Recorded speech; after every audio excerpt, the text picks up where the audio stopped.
Have you ever felt a pain so deep it seems to echo through every moment of your day?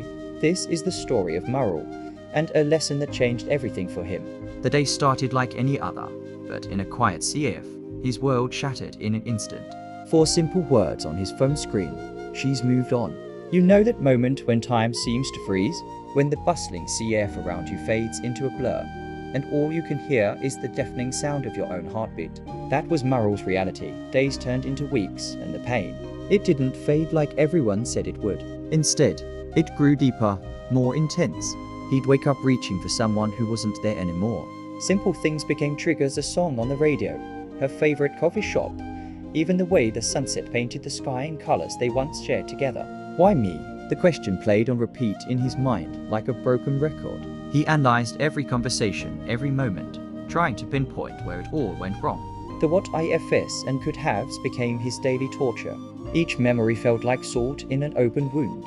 But sometimes, life has a funny way of putting the right person in your path exactly when you need them most. For Murrell, it was an unexpected encounter in a park he rarely visited.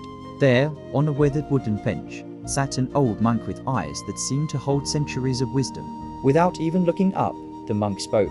You seem lost in thought. Maybe it was the gentleness in his voice, or perhaps Murrell had just been carrying the weight for too long. But the words tumbled out before he could stop them. I can't stop thinking about her. It hurts so much. The monk's response wasn't what he expected. Have you heard of the 2 arrows? He asked, his voice calm and steady. When Murrell shook his head, the monk shared a piece of wisdom that would reshape his entire perspective on pain. When a person is shot with an arrow, it hurts, the monk explained, his words measured and thoughtful. But if they are struck by a second one, in the same spot, it hurts far more. He let the words hang in the air for a moment. The first arrow is life, the pain we can't control. The second arrow, that's the one we shoot ourselves with our reactions, our endless questioning, our refusal to accept what is. For Murrell, it was like a light switch flicking on in a dark room. Yes, the breakup was the first arrow, painful, unavoidable.